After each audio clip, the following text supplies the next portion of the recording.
Tá? Ok. Então, oficialmente agora, né? Boa noite a todos, todas e todos. Né? A gente tem aqui mais um encontro do nosso grupo, né, de estudos de Vygotsky. E vamos então ler a terceira aula desse livrinho, né, do 7 aulas de Vygotsky sobre os fundamentos de pedologia.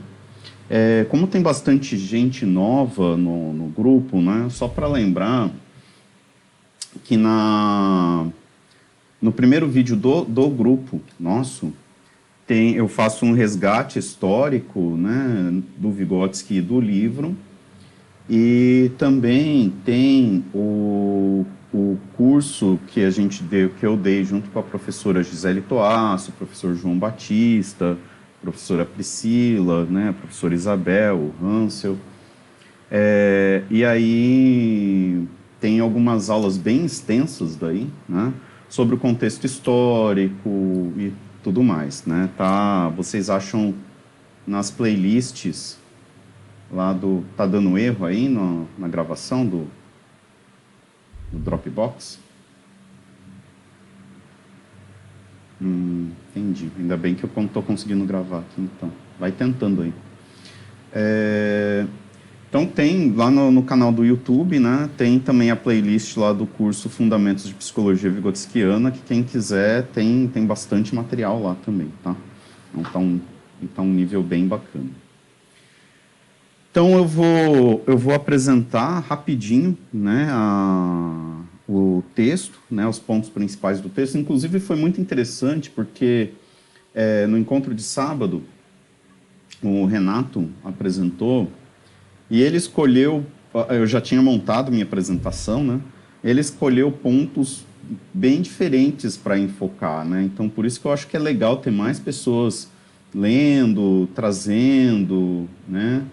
Porque daí a gente tem uma variedade maior, né, de leituras, a gente consegue expandir, né, a gente cria aqui zonas de desenvolvimento proximal, né, eu acho que esse é o importante, estamos cultivando nosso espaço, nossa situação social de desenvolvimento, como diria o Vygotsky. Alguém quer fazer alguma pergunta sobre a organização das coisas? Senão vou começar aqui a apresentação. Bom, eu não vou conseguir ver o chat, tá? Porque eu não consegui configurar as coisas totalmente ainda por causa desse problema no meu computador.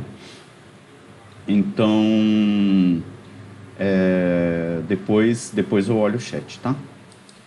Então agora eu vou para a apresentação. Então, como eu disse para vocês, tá aparecendo a tela cheia aí, Tainara? Não tá aparecendo seus slides. Eu acho que eu não... É o mesmo erro que ia na primeira vez, eu esqueci de compartilhar a tela. Cadê?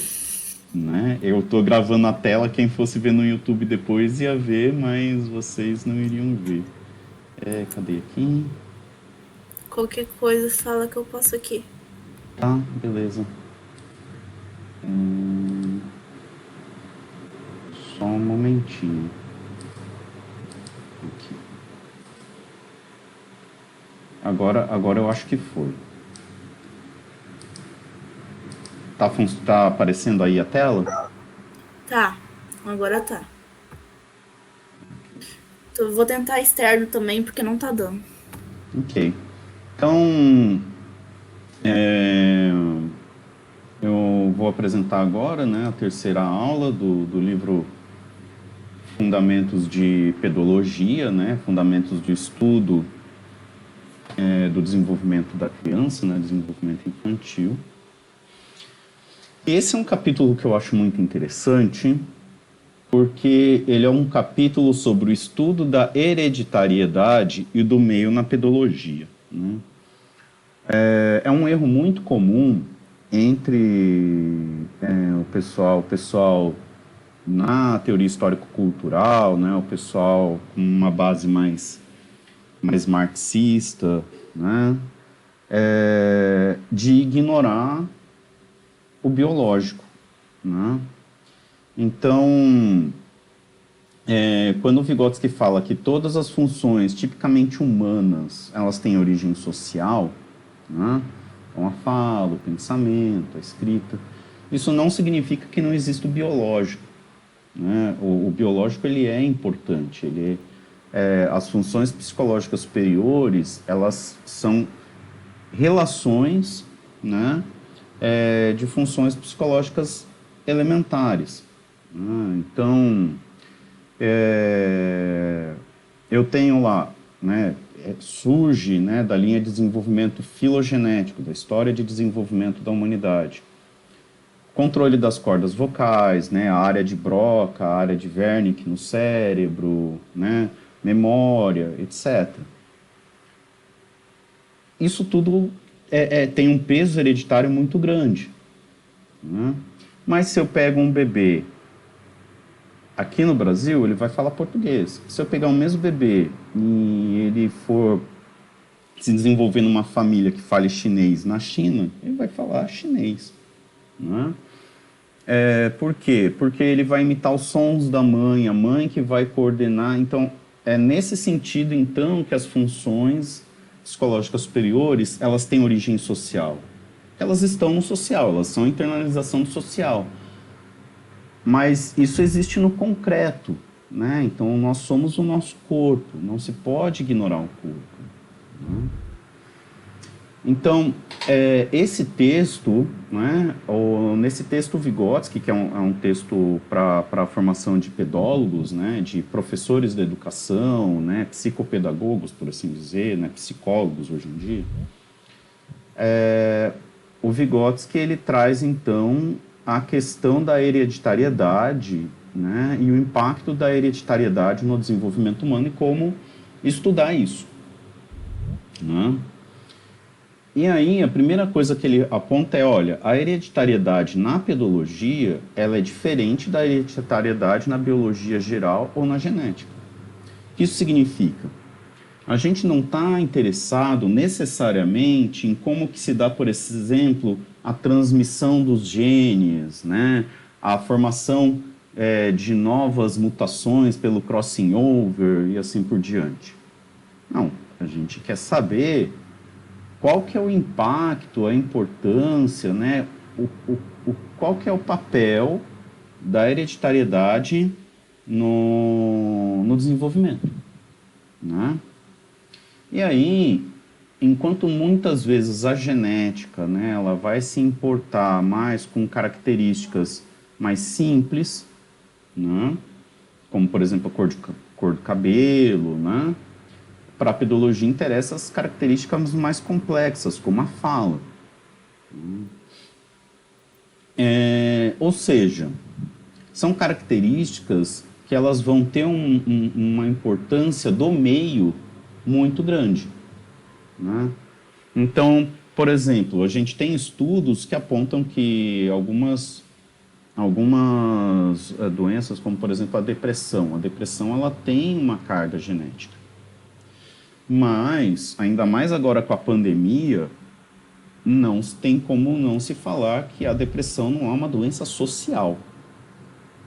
Toda a questão da organização social de trabalho que promove esse desamparo, né, dos indivíduos, né? Então, é uma relação complexa, não dá para... E é esse o ponto que o Vygotsky coloca no texto, né? A gente tem posições, né? A gente tem essa dicotomia, né? Natureza e cultura, né? Biológico e social. Ele vai colocar algumas teorias nesse sentido, né? Então, teorias como a do Gesell, mais naturalistas. Hoje em dia a gente tem o Pinker, o Chomsky, né? Outras teorias mais para o ambiente, né? Então, como, por exemplo, a comportamental.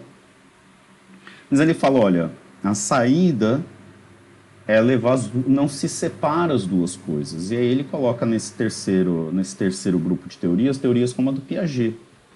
Mas que como ele entende essas teorias como tratando a questão do desenvolvimento como uma questão ideal, né, não materialista, histórica, dialética, ele tenta então avançar né, a partir disso, né? Ele tenta dar uma proposição materialista para essas teorias.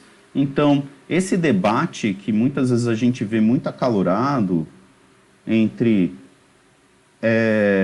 corpo e meio, né, filogenético e cultural, para o Vygotsky é um não debate, porque se você excluir uma das duas coisas, você não vai entender o complexo, né? E para o ser humano, mais importante ainda, porque o ser humano ele é um ser essencialmente social, ele se torna humano no social, mas ele precisa o humano ele não está num limbo, né, num espaço, numa outra dimensão. As características humanas elas estão nas relações sociais concretas e no nosso cérebro, no nosso corpo, né, a plasticidade cerebral e assim por diante, né? Então isso não está num social vago, isso não está num corpo vago, está num corpo concreto, num social concreto. Pois bem, o Vygotsky vai apresentar um método que é um método até hoje, né? Ele é muito utilizado. É claro que hoje em dia a gente pesquisa isso de uma maneira muito mais complexa, ao mesmo tempo também muito reducionista, né? Então a gente tem alguns autores hoje que tentam reduzir características complexas a um gene, por exemplo, né? Um conjunto de genes, e isso é extremamente complicado, né? Mesmo do ponto de vista da genética, né? Ainda mais com o crescimento da tal da epigenética. Mas já nessa época o Vygotsky vai colocar, olha, a gente pode comparar gêmeos, né? Então os gêmeos, ele vai chamar no texto de univitelinos e bivitelinos, né? Monozigóticos e bivigóticos, né? Qual que é a diferença? Os gêmeos, né, eles nascem ao mesmo tempo, né? E de um mesmo casal de pais, né? A diferença é que os gêmeos univitelinos, você teve um espermatozoide que fertilizou um óvulo e durante o processo de desenvolvimento, esse óvulo ele se dividiu em 2 embriões que se desenvolvem, né, ao mesmo tempo.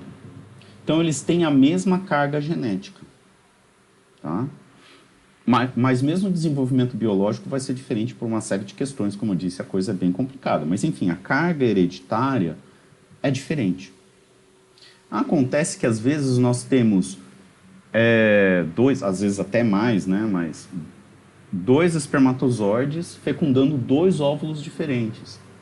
Nesses casos, a carga genética dos 2 vai ser diferente. Então, o que a gente faz? A gente compara, né, as características, né, dos univitelinos com os bivitelinos, né, e quanto maior a diferença dessa importância, do aparecimento dessa característica nos 2, né, mais hereditária ela vai ser. Então, vou dar um exemplo aqui. Se você tem pouca diferença entre 2 irmãos univitelinos e muita diferença entre os bivitelinos, então essa característica provavelmente ela tem uma carga hereditária muito maior, né? E aí ele já propõe, hoje a gente já tem também técnicas estatísticas, né, melhor elaboradas, mas ele fala, olha, para excluir os casos de, por exemplo, um casal, um par de gêmeos univitelinos, mas que foram criados, educados em lugares diferentes, de forma diferente, né? A gente tem que fazer um estudo aí envolvendo vários casos. Veja que aqui é importante, ele não está dizendo que é o número de casos que vai explicar para a gente o que está acontecendo. O quantitativo, ele serve para ver o grau de generalização, né, de correlação, não de causalidade. A causalidade, só o que pode nos dar é o qualitativo. Então, assim, né, as questões, né, o que a gente chama de funções psicológicas elementares, né, então, os sentidos, memória involuntária, controle motor involuntário, né, os próprios processos metabólicos, né, hormonais, etc., que acabam tendo um efeito até nas funções psicológicas, elas são mais hereditárias. E as funções psicológicas que ele vai chamar de superiores, por que superior? Superior aqui não é de... são funções diferentes, estão num nível, assim, as elementares estão mais embaixo, as superiores estão mais em cima no cérebro. Não é isso. É superior no sentido hegeliano. Então, se a gente lembrar lá do nosso primeiro encontro, do segundo encontro, ele fala do átomo e da molécula, né? Da molécula enquanto unidade. Então, quando você tem um átomo de oxigênio e 2 de hidrogênio, a relação, a troca dos elétrons ali, aquela relação entre os átomos, gera a molécula de água. E essa molécula vai ter características diferentes. Ela ainda é formada pelos átomos. E as características da molécula dependem, em certa maneira, das características do átomo. Por exemplo, isso só é possível por causa que o oxigênio falta 2 elétrons na última camada de valência. Aqui é a mesma coisa. Então, é como se as funções psicológicas elementares fossem os átomos e as funções psicológicas superiores as moléculas. Né? Então, o controle muscular da corda vocal, das cordas vocais, o processamento gramatical que ocorre em determinadas áreas do córtex superior, em relação, formam, por exemplo, falar português, que tem origem social. É o social que vai organizar a relação dessas funções. Inclusive, por exemplo, uma pessoa que tem uma deficiência, ela não tem controle das cordas vocais. Uma pessoa muda, né? Ela vai falar? Vai usar as cordas vocais? Não, ela vai usar o quê? As mãos. No Brasil, ela provavelmente vai usar libras, né? Não vai falar português, vai falar libras, né? Mas vai falar. Né? Então, a gente tem uma outra organização de funções psicológicas elementares, né, que forma essa função psicológica superior. Então, esse para a gente saber o peso, né?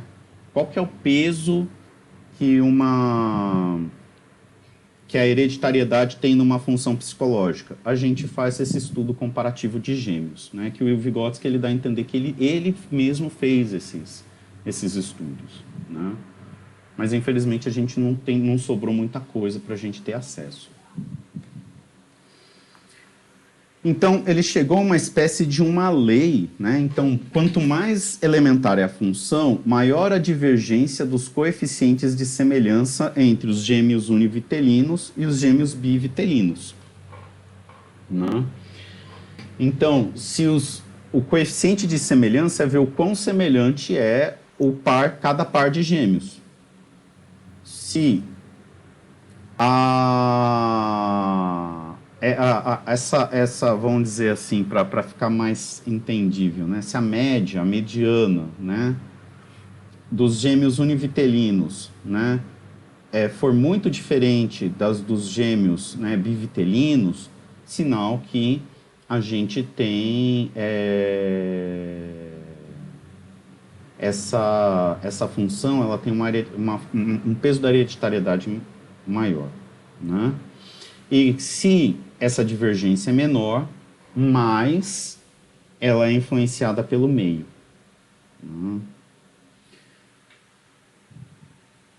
E aí, então, a gente tem... Essa é a primeira lei. Né? Então, o Vygotsky ele vai trazer leis, né, que servem como uma espécie de orientação para a gente entender.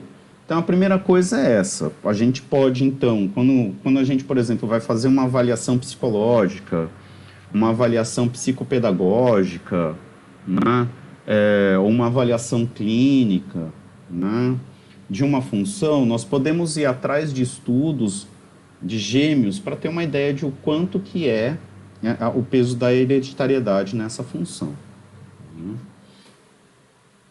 A segunda lei da hereditariedade é que as funções psicológicas superiores, né, produto do desenvolvimento histórico do homem, então essas funções elas vão aparecendo ao longo do tempo. Elas não surgem automaticamente no homem? Não. Não. Então, por exemplo, a espécie humana, ela tem aí entre 230 a 300 mil anos de idade. A escrita, que é uma função psicológica superior, ela tem 12 mil anos. Então, ela é extremamente recente na cultura humana, né, em termos de tempo. Né? E ela não existia antes. Né? As representações por imagens também não é uma coisa tão antiga assim em termos de história da humanidade. Né? É claro que a gente aqui está falando de dezenas de milhares de anos, né? Mas enfim, então essas funções psicológicas elas surgem nas relações sociais, né? E aí elas, numa relação com a hereditariedade, né?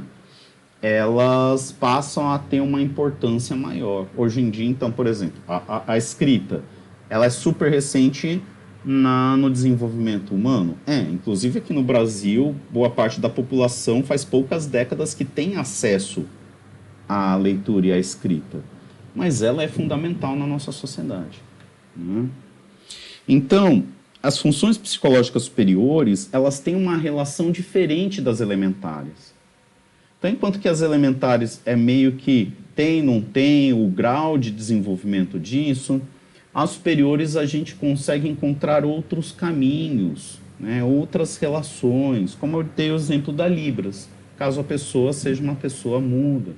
Né? Uma pessoa que não enxerga direito pode usar óculos, né, para ler e assim por diante. Né?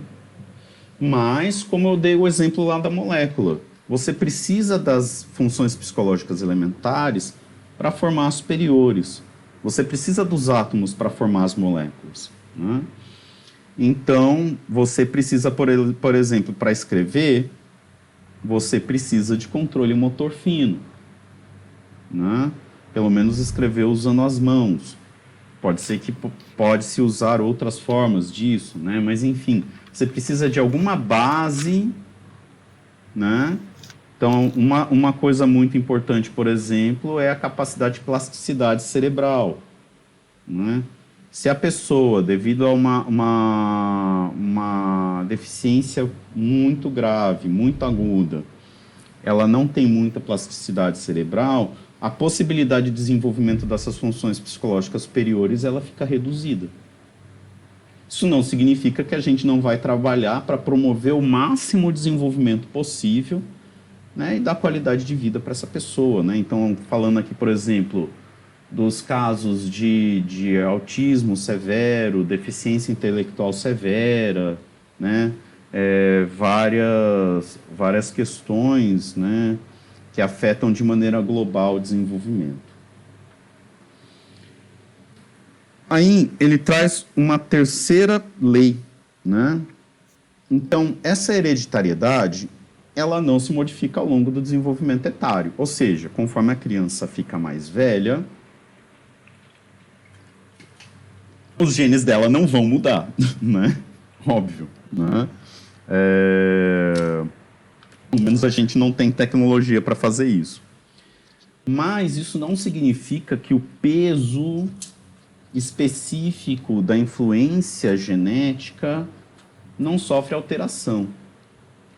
Na verdade, né, quando a gente fala, né, de desenvolvimento, a gente está falando de coisas que não necessariamente já estavam ali nas inclinações hereditárias. Né? Então, por exemplo, o desenvolvimento muscular, o desenvolvimento cerebral, ele vai ter uma importância muito grande nos primeiros anos de vida. Até ali 2, 3 anos de vida. Né? Agora, o desenvolvimento do cérebro em si, o peso hereditário do desenvolvimento cerebral vai ser muito menor depois da primeira infância. Agora, o desenvolvimento, por exemplo, o impacto hereditário na puberdade vai ser muito grande. Né? Na questão hormonal, por exemplo. Né? A gente sabe que aqui entra em algumas questões meio controversas e complexas. Né? A gente está cada vez mais próximo de perceber que a orientação sexual, né? e até em certa medida a identidade sexual, elas têm um peso hereditário muito grande. Porém, né, no sentido de que assim, a pessoa não escolhe como que ela vai se ver, né, se nasceu, né, com genitália masculina, se vai se ver como menino, ou o contrário, se a pessoa vai se sentir atraída por pessoas do mesmo sexo oposto, né? Isso tem um peso hereditário muito grande porque as pessoas não escolhem isso. No entanto, como tanto essas questões de orientação sexual quanto as questões de identidade sexual, como isso se expressa, tem um peso da cultura muito grande. Então, é nesse sentido que o Vygotsky vai falar que a sexualidade, com certeza, é uma questão humana, né, muito presente nas culturas. E é complexo. Né? Então, a gente não pode desconsiderar, falar assim, não, existe um gene gay. Não é assim que a coisa funciona. Né? Porque mesmo a genética é complexa. E mesmo se a gente...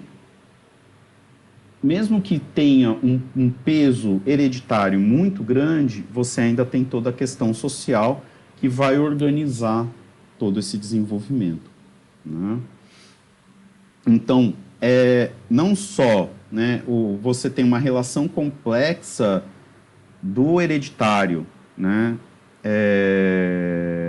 e do desenvolvimento filogenético da espécie no desenvolvimento da criança, né, como o peso disso vai variar ao longo do desenvolvimento.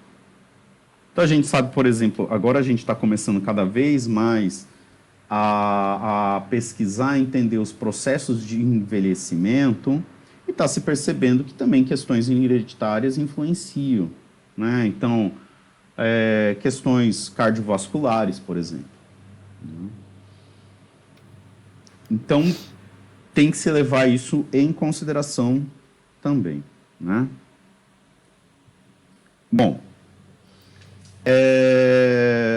e aí, na pedologia, a hereditariedade, o estudo do hereditário, né, a gente precisa entender algumas especificidades. Então, o primeiro é fazer uma análise de decomposição, mas sem abstração. Então, por exemplo, se eu vou estudar alimentação, eu vou estudar os órgãos ali relacionados à alimentação, né? Os dentes, a boca, a língua, né? O esôfago, o estômago, o intestino, etc. Né? Isso não significa que o resto do corpo não existe. A gente sabe que existe uma relação ali, né? Mas depende muito do quanto aonde que a gente vai olhar, com qual propósito, né? E se a gente está estudando, então, questões mais elementares, então a questão da hereditariedade vai aparecer mais, né? Aqui ele fala, né, nessa parte do texto, ele fala justamente dessas correntes de estudo que eu falei, né? E que a via correta é entender, e aqui, mais uma vez, pegando a ideia dialética hegeliana de suprassunção, de negação da negação, né? Então, a criança, ela não é só o hereditário e ela não é só o meio. Ela é uma transformação da relação disso na sua vida concreta. O que eu estou querendo dizer aqui? Que a criança, ela é o hereditário e o meio juntos numa vivência específica, concreta. Então, nesse sentido, eu tenho que olhar para a criança e tentar entender o desenvolvimento específico daquela criança concreta. E que isso vai ser diferente para outras crianças, né? Mesmo em gêmeos univitelinos, por exemplo, né? Eles não são clones, eles não são iguais, né? Então, você colocar essa questão, o homem é fruto do meio ou do social, é os dois, né? A espécie humana, o Homo sapiens, ele tem aí 230 mil, sendo mais conservador. Mas as primeiras ferramentas, né, começam a aparecer no ancestral nosso há 3 milhões e meio de anos atrás. Então, a partir da hereditariedade, surge no homem a capacidade de se adaptar através da cultura. O homem, ele modifica o meio para se adaptar. Mas para ele conseguir fazer isso, ele tem que ter uma base biológica para isso. Então, por isso que a gente entende o desenvolvimento da pessoa como uma totalidade, como uma unidade, né? E é claro, a gente tem que entender que tem fatores hereditários, que é esse texto, e fatores ambientais, que é o próximo texto, né? E aí, o Vygotsky, ele adianta uma discussão que aparece mais no próximo texto, que é um texto famosíssimo, né? A famosa quarta aula, o problema do meio, que é onde está Perejivane, vivência, né? O grande debate. Isso é um debate lá fora, porque, enfim. A influência de cada elemento do meio depende não do que ele contém, mas da relação que ele tem com a criança. Então, aqui o Vygotsky, ele já está colocando, olha, da mesma forma que a hereditariedade, ela tem um peso, e a gente tem que ver o peso disso no desenvolvimento da criança, o meio é a mesma coisa, né? E aí na próxima aula isso vai ficar mais claro, quando ele falar do caso dos 3 irmãos que têm uma mãe alcoólatra. Como que esse mesmo meio vai afetar o desenvolvimento dessas crianças de maneira bem diferente. Bom, uma quarta lei que ele traz, né, é o seguinte: não há e não pode haver uma definição sumária das influências hereditárias no curso do desenvolvimento que tenha a mesma relação com todos os aspectos desses em todas as idades. Ele está dizendo aqui, olha, não é hereditariedade que vai determinar 100% o desenvolvimento. E o tempo todo. Não é? Algumas características, isso fica bem próximo do 100%, como, por exemplo, cor dos olhos, né? Mas não é 100%. Ainda tem alguma questão do meio ali influenciando a expressão do gene, né? E, mais uma vez, né, essa relação, ela se transforma, ela tem um peso diferente em idades diferentes, né? Então, a questão hormonal, por exemplo, ela vai ter um peso diferente, né, na primeira infância, na segunda infância, na adolescência, na vida adulta, né, e na velhice. Então, para finalizar e a gente ir para a discussão, né? Então, ao lidar com características complexas, né, como o desenvolvimento da fala, de habilidades sociais, desenvolvimento do pensamento, desenvolvimento das emoções, né, desenvolvimento da escrita, da memória, da autoconsciência, né, do controle do próprio comportamento, a gente não pode simplesmente separar e ver, né, o que é hereditário, o que é social, porque depois a gente não vai conseguir juntar de novo, que é o problema maior da psicologia mainstream.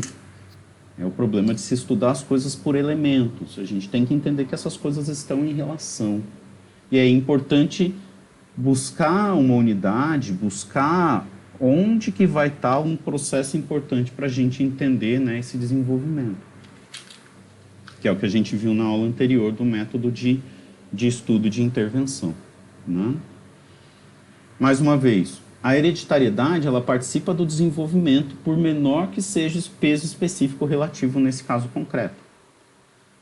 Como materialistas, nós temos que entender que as pessoas são seus corpos em relação social. Inclusive, eu não gosto muito da tradução que deram para o livro História do Desenvolvimento das Funções Psicológicas Superiores, que traduziram como mental.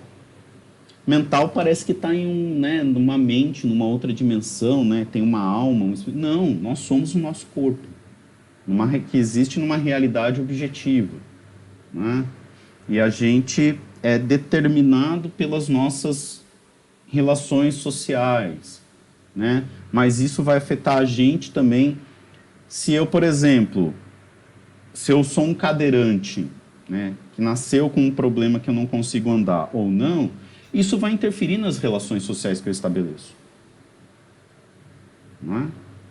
Então, eu não posso ignorar o biológico, né?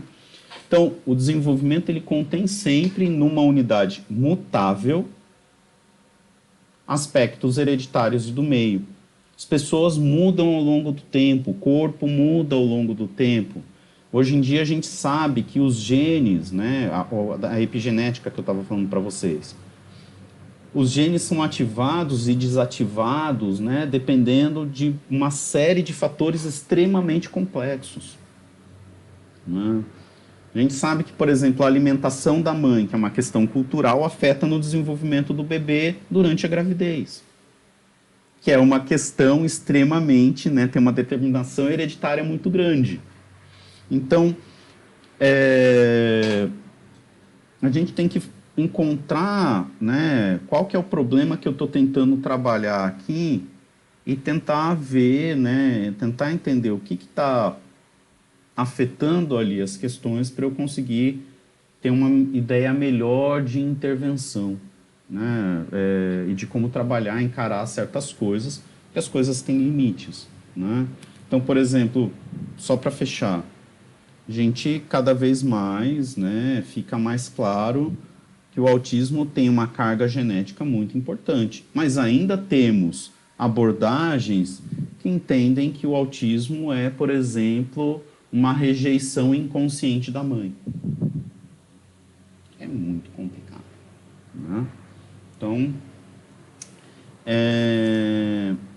a apresentação era essa. Eu vou trazer aqui de novo.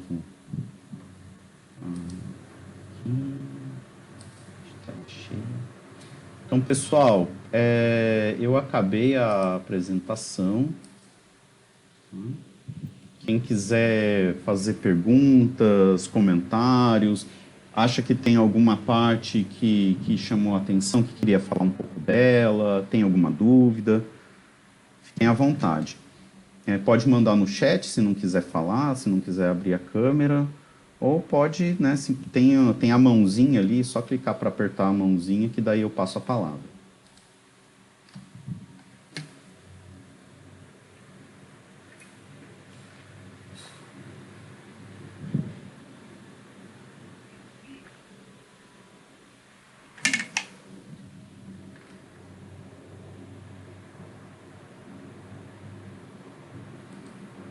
Obrigado, Ana. Obrigado mesmo.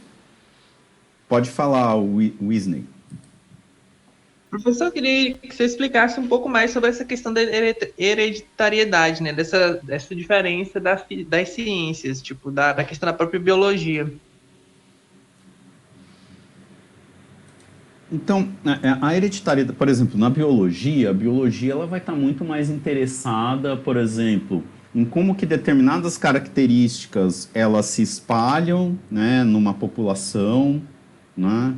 Ou como, por exemplo, ao longo do desenvolvimento de uma espécie, né, ao longo da história da evolução, como que essa característica surgiu, da onde que ela surgiu, né, como que ela se transformou. Por exemplo, como que os pássaros, né, ou o pessoal fala também, né, que o pessoal fala que pássaros são dinossauros. Então, que os dinossauros não aviários foram extintos. Mas como que surgiu essa divisão? Né? Por exemplo, como que surgiram as penas nos dinossauros? Ou então, por exemplo, Darwin ele vai ver como que foram se diferenciando, dependendo das ilhas, foi se diferenciando os bicos de uma espécie de pássaro lá, que eu não lembro. Né? Ou como que é, por exemplo, como que se dá a expressão do gene, né? Quais são as moléculas envolvidas, etc. Para nós, o que importa para nós? A gente quer saber, por exemplo, qual que é o impacto disso na vida de uma pessoa. Né? Então, por exemplo, pegar o exemplo da depressão, tá? Se eu vejo que na família dessa pessoa, né, tem várias pessoas próximas, né, avós, pais, tios, filhos, que têm depressão, isso já me assinala que pode não haver apenas questões ambientais envolvidas, entende? E é por isso que, inclusive, também a gente tem que entender como que funcionam medicamentos, né? A gente tem que estar em parceria com um psiquiatra que não queira só, que acha que remédio resolve tudo, que às vezes a pessoa vai precisar fazer um tratamento, de repente até mais prolongado, né? Com uma base medicamentosa. É o meu caso, por exemplo. Eu tomo remédios para depressão já faz tempo, eu tenho muitos históricos de depressão na minha família. Né?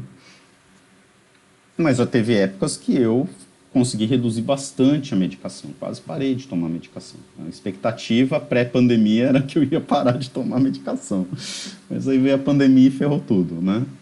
Mas percebe que dá uma outra perspectiva, você saber, talvez nesse caso tenha uma carga hereditária um pouco maior, eu não vou conseguir lidar talvez só lidando com o ambiental, né, com mudanças comportamentais. Ou não. Como eu dei o exemplo da pessoa, né, que pode falar usando Libras. Né? O que isso significa? Que a gente vai ter que estudar caso a caso. A gente não pode fazer uma grande generalização e entender que, então, se a pessoa ela tem tal gene, ela vai ser de tal jeito. Né? E também é diferente. Então, eu entendo que, por exemplo, nós vamos aprender muito com o pessoal, a gente precisa aprender muito com o pessoal da biologia, né, medicina, né, para entender do funcionamento do corpo. Mas veja que o nosso objetivo não é entender e restaurar os padrões biológicos de funcionamento do corpo. Nosso objetivo é que a pessoa tenha qualidade de vida, né, que ela consiga ter autonomia, né, realizar suas atividades e assim por diante. Para entender, é uma diferença de foco muito grande. Né? Alguém mais quer fazer uma pergunta, comentário?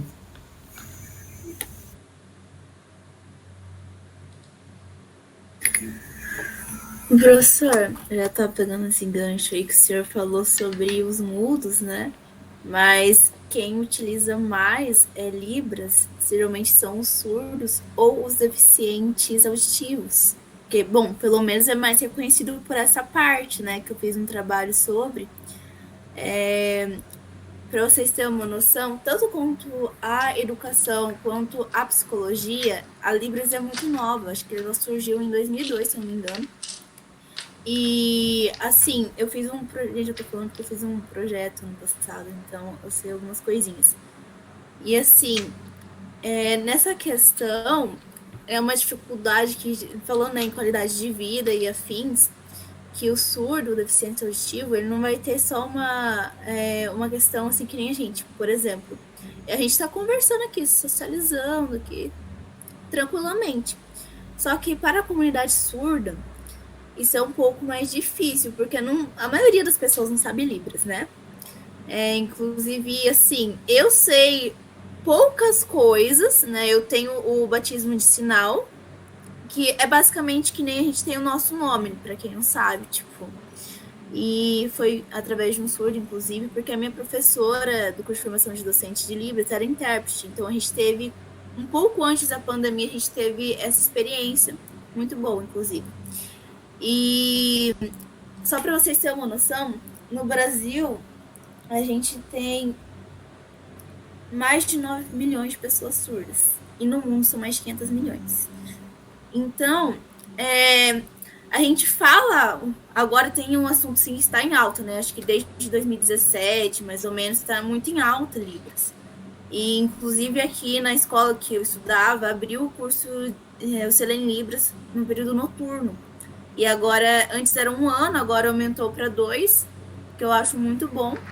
E tá tendo uma demanda muito grande nessa área, não só na educação, como na psicologia, tá começando a fluir isso, né? Só não tá tanto ainda, né? Que foi a experiência que a gente teve, foram muitos poucos dados que a gente conseguiu nessa área, porque são poucos profissionais que atuam nessa área. E eu, para ter uma noção, consegui falar somente com uma psicóloga que atende nessa área. Isso que a gente viu em Vaiporã, Londrina e afins, né? E assim, quando a gente trata dessa área, não é uma dificuldade que a gente tem só em um local específico, mas ensina a vida inteira da pessoa. Isso que pode acarretar gerando transtornos também, principalmente ansiedade e depressão. O surdo tem como um dos transtornos maiores nesses dois, e é a ansiedade social. E a ansiedade social é causada justamente porque o surdo, geralmente, ele não tem essa comunicação que a gente está tendo aqui, porque são poucas pessoas. Então, quando ele se encontra numa situação onde ele vai ter essa disponibilidade de ter alguém que compreenda ele, aí pode acontecer falhas nessa comunicação. E tipo, dentre diversos fatores de vida, diversos fatores sociais que o surdo enfrenta, se ele vai atrás de um atendimento psicológico ou qualquer outro atendimento que ele necessite, por exemplo, você tá numa situação que eu vivenciei no final do ano. Eu fui vender joia, porque, pra quem não sabe, eu vendo semi-joia, numa instituição estadual. E dentro dessa instituição estadual tem 3 alunos surdos e 2 profissionais para atender essa demanda, porque 2 são dos fundamental e acho que um é do ensino médio, então são por conta, né, de licenciatura e afins, são 2 profissionais que atendem essa demanda. Aí eu estava conversando com uma professora, tinha acabado de conhecer a professora, que ela estava comentando, né, sobre o trabalho dela, e do nada, tipo assim, ligou um padre de Boas Ópolis ou Moá, não lembro, um dos 2, e pedindo para que ela auxiliasse ele numa confissão, porque ele não sabia Libras, né? E daí, como ele conhecia ela, ele ligou, ela estava lá no trabalho, lá na escola, como o aluno dela faltou, daí ela foi para a hora de atividade. Aí a gente estava conversando, ela pediu licença e foi atender a demanda. Então, são diversas questões, né, que vão estar influenciando nesse meio. Eu queria comentar um negócio que, assim, você já parou para pensar, eu uso o exemplo do mudo porque eu estou falando da fala, mas por que o surdo não fala? O surdo, na minha opinião, né, pelo que a gente viu, ele não fala porque, obviamente, a gente não tem a questão da audição, né? Como que ele vai falar, como que ele vai reproduzir algo que ele não, tipo assim, nunca ouviu, por exemplo, que é no caso de várias pessoas que a gente conhece. Você acha que seria possível fazer um surdo falar? Não sei responder. É possível. Inclusive, o pessoal fez isso na União Soviética com base na teoria do Vygotsky. O que eles faziam? Pegava... Tem naquele filme Borboletas de Zagorski, que está até no drive do grupo. Mostra isso. Então, a professora, ela pega a mão do aluno, coloca na garganta dela e ela fala. E ela coloca a outra mão dele na garganta dele, para ele imitar a vibração. Entendeu? Entendi, então, é isso que eu estava falando, da gente procurar novas relações entre as funções psicológicas elementares para você, entendeu? Só que qual que é o problema? A gente tem dois problemas muito sérios na educação especial. Primeiro que isso é custoso. Imagina o treinamento técnico que uma pessoa para fazer um negócio desses precisa. E aí, numa sociedade capitalista em que visa o lucro e que as pessoas são basicamente descartáveis, por que eu vou investir tanto dinheiro para isso? Tanto que, qual que é o problema? Essa escola de Zagorski, ela enfrenta problemas financeiros desde o fim da União Soviética. Ela chegou a mandar 3 alunos para a universidade, 3 cegos surdos mudos, se formarem em psicologia, né? Eu acho que, inclusive, um deles fez até doutorado. Hoje em dia, ele basicamente vive sozinho, meio abandonado em Moscou, que é o outro documentário que está lá na pasta do grupo, só que esse só está em inglês, infelizmente, que é Uma Vida no Escuro. Muito bacana, muito fantástico. Então, assim, é aquela coisa, se a gente entende que pode-se, por exemplo, procurar alternativas para isso, né? Não estou dizendo aqui que, inclusive, eu acho que tinha que ter Libras obrigatório em todas as escolas. Ponto. Tá? Não estou falando que não tem que ter Libras. Não é isso. Mas existem outras... A gente poderia, se a gente tivesse recursos, a gente poderia encontrar outras rotas de desenvolvimento. Então, por quê? Aqui é justamente, eu tenho o peso do hereditário. O hereditário aqui está afetando as cordas vocais? Não. Está afetando o processamento linguístico? Não. Percebe? Então, o que está afetando o desenvolvimento dessa função psicológica, no caso, a fala? E é importante isso para a pessoa? Eu acho que são questões que a gente tem que se fazer. Né? Então, a gente não consegue descolar essa discussão toda com o projeto que a gente tem. A educação especial, por exemplo, uma perspectiva liberal, é basicamente pegar a pessoa com deficiência e arranjar um trabalho mecânico repetitivo ali para ela gerar lucro, e é isso. Mão de obra é barato, né, que fala? E, assim, olha só, a gente deu uma oportunidade para a pessoa, né? Olha, ela está colaborando, né? Ela está trabalhando, né? E, ó, que fantástico isso. Eu acho que sim, as pessoas têm que ter autonomia. Acho que, né, isso é muito importante. Mas eu acho que o objetivo nosso não tem que ser a pessoa poder ser, tá num trabalho. Né? Nossa, trovejou feio aí com alguém. Poliana, quer falar? Pode falar aí. Fica à vontade. Então, eu acho que a maior contribuição do texto é justamente trazer a indissociabilidade, né? Você não poder precisar o que é hereditário do que é meio.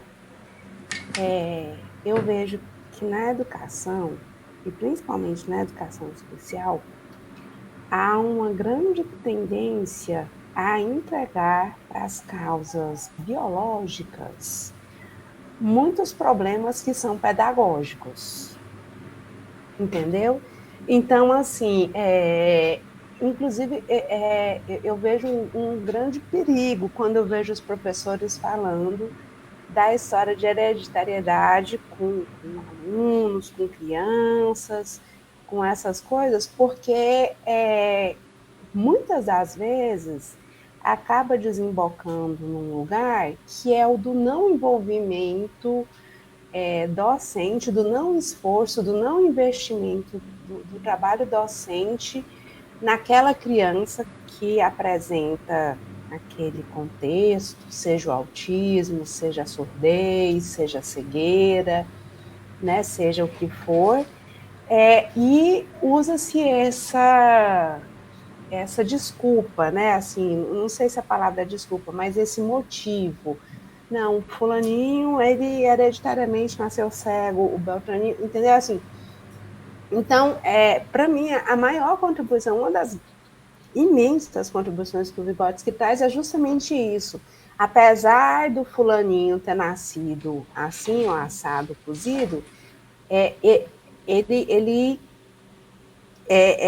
o desenvolvimento dele vai ser na potência da relação, daquela vantagem ou desvantagem que ele trouxe hereditariamente, com as oportunidades que ele vai ter no meio de relacionamento com os outros e com a cultura, né? Então, assim, nesse sentido, eu acho que esse texto ele é muito bom, sabe? Assim, foi um texto que eu achei ele muito bacana por ter essa... Porque o Vygotsky ele traz isso em outros lugares, mas de uma forma mais diluída, às vezes mais...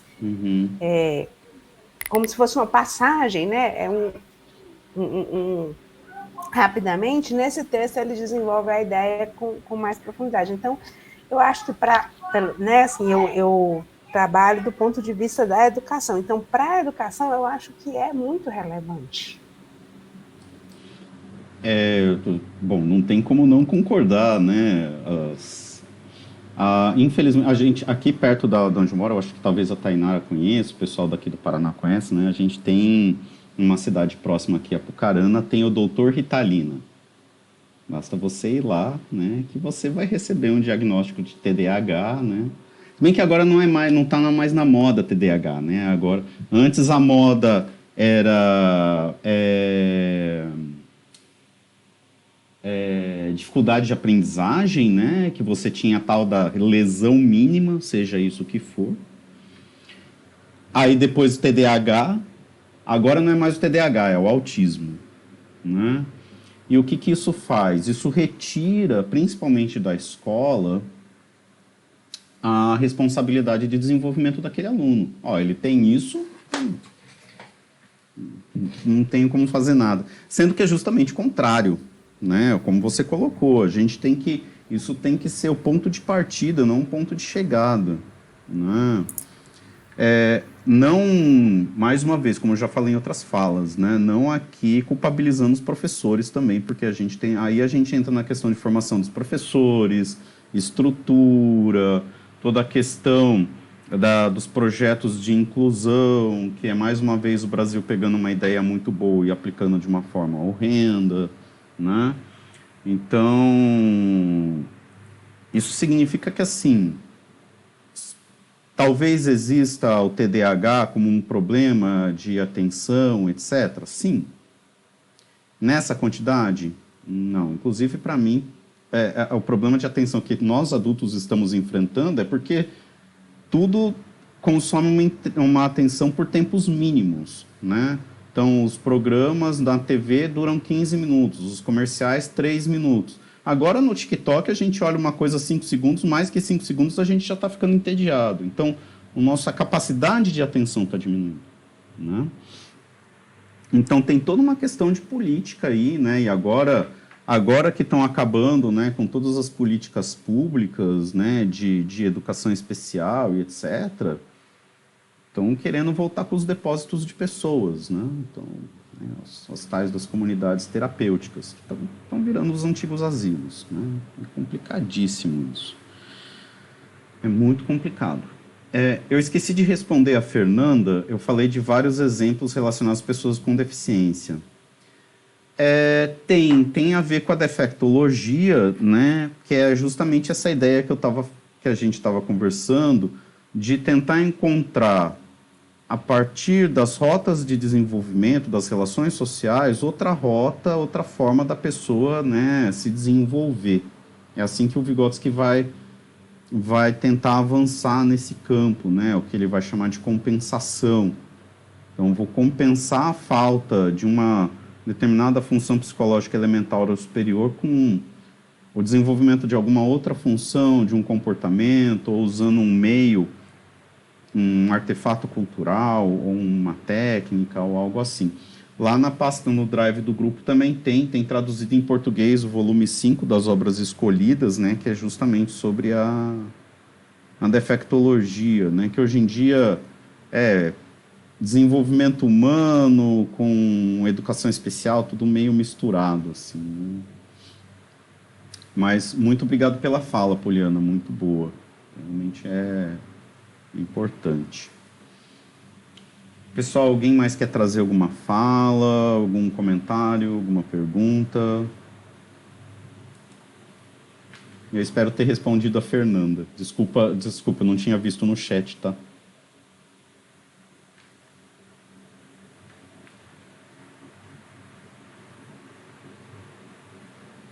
De nada.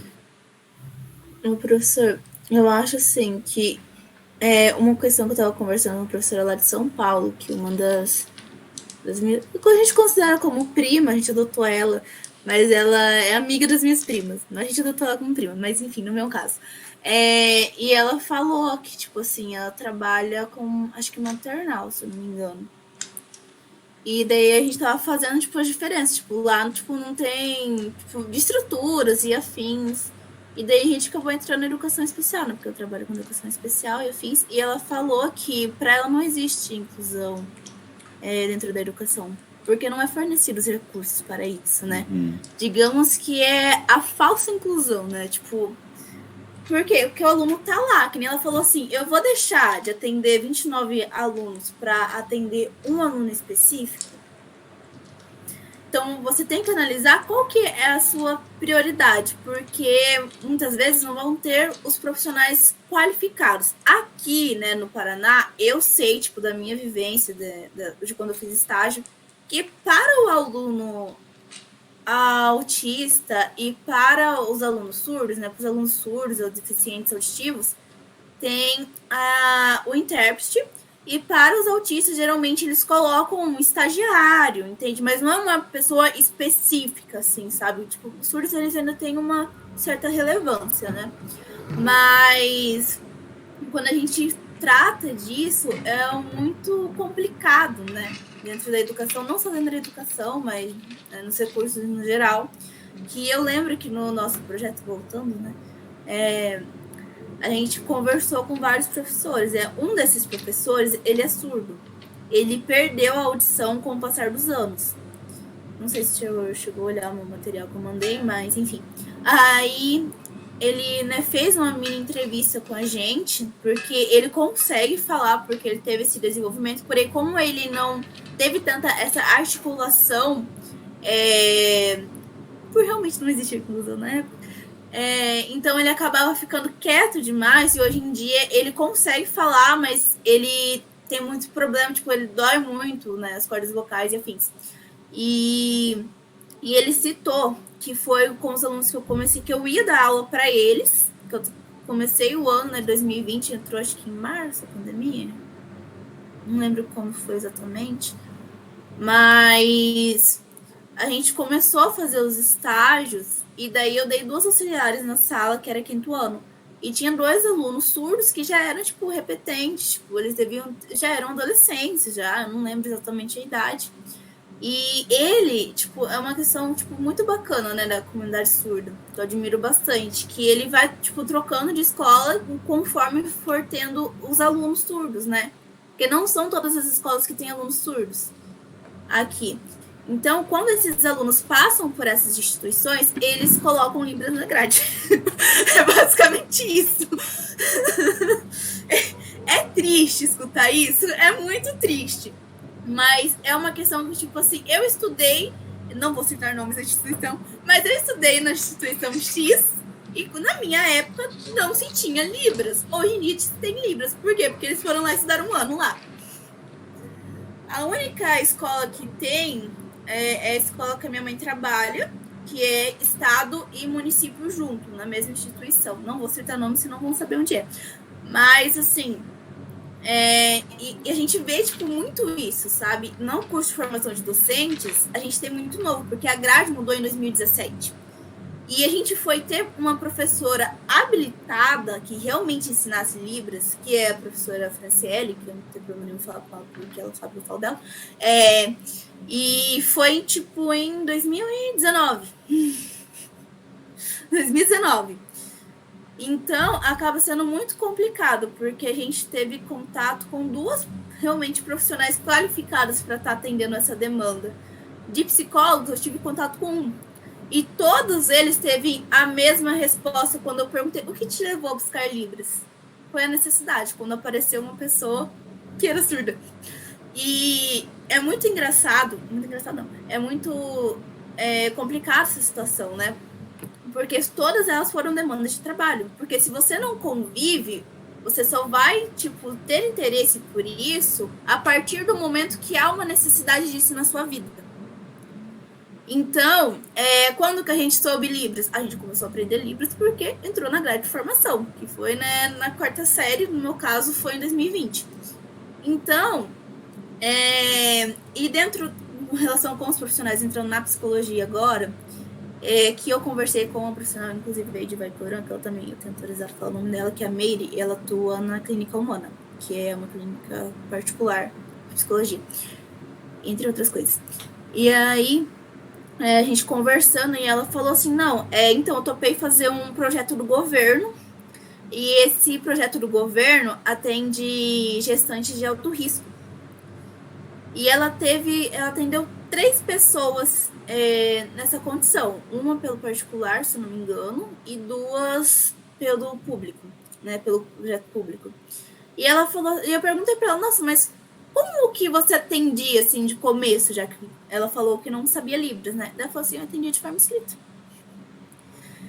Mas tá, são todos os surdos que sabem a escrita portuguesa? Não. Por quê? A língua materna deles é o Libras, né? É a Libras, no caso, que é a 2ª língua oficial do Brasil.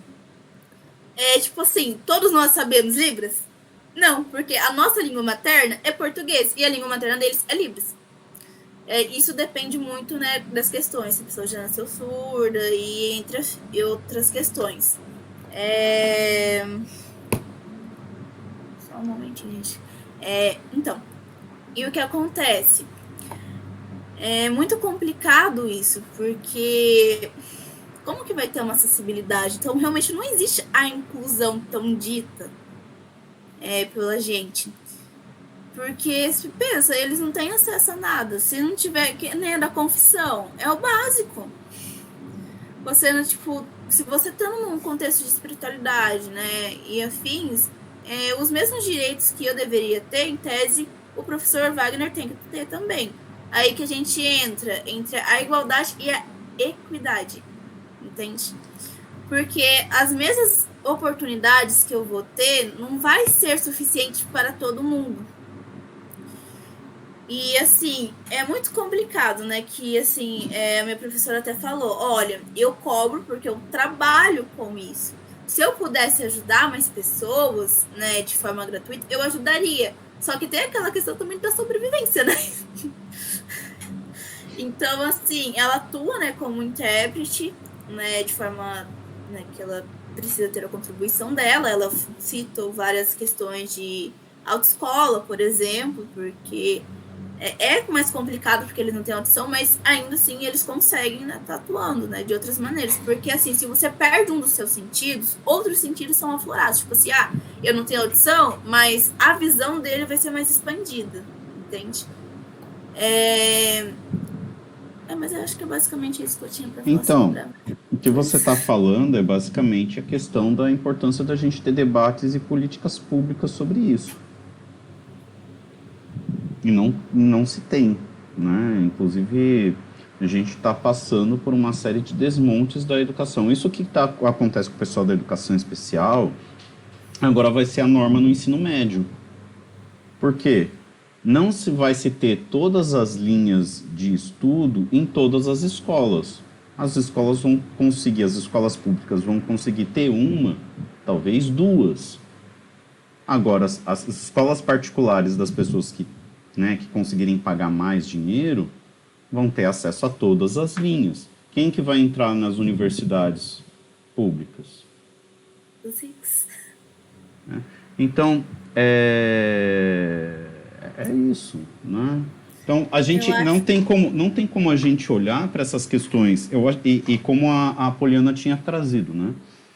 mesmo essas questões hereditárias, biológicas, etc., não é só isso. Né? E não é só uma questão do indivíduo. Não é só uma questão... Mesmo que seja uma questão, né, por exemplo, um autismo severo, envolve uma série de pessoas, envolve uma série de instituições, né, envolve uma série de questões que, enfim, né, é determinado por muitos fatores. Pessoal... fala. Pode falar. É que eu lembrei de uma coisa, tipo, muito aleatória agora, mas que tem a ver. Teve a colação, eu não tive colação de grau, daí eu fui na colação de grau dos outros. Complicado, né, pandemia. Aí, a gente teve a colação de grau e foi tudo junto, né, do colégio inteiro. Tanto dos cursos profissionais quanto do ensino médio. E um aluno do ensino médio era autista, e ele que foi o orador, sabe? Então, orador que fala? Enfim, ele foi o orador da turma e ele contou, assim, por alto as dificuldades dele, sabe? O apoio que ele teve da direção. Porque eu vejo que, assim, lógico que dentro de uma instituição pública e questões que a gente acabou discutindo, né, professor, sobre a inclusão de psicólogos entre as instituições, enfim, não vem ao caso, mas não dá o tempo. É bem complicado isso, né? Tanto é que, perante a adolescência, pelo menos no meu ponto de vista, que eu vivenciei dentro de um curso integral considerado pelo MEC, é um ponto de desenvolvimento de muitos transtornos, né? E a educação não tem um viés, assim, de solução muito, né? E aí, assim, é uma coisa que eu vejo, tipo, porque eu acabei passando por isso também. E a importância da gente ter uma consciência, uma amplitude, assim, maior, uma visão maior na área da psicologia, dentro da educação, é de extrema importância. Mas a gente tem, não. Então, era para ter. Vai ter direito? Não, porque, inclusive, a forma como a psicologia está sendo colocada nas escolas, mesmo a gente criticando desde o texto da Pato, lá de 84, 86, não lembro agora, as pessoas continuam fazendo clínica individual na escola, patologizante.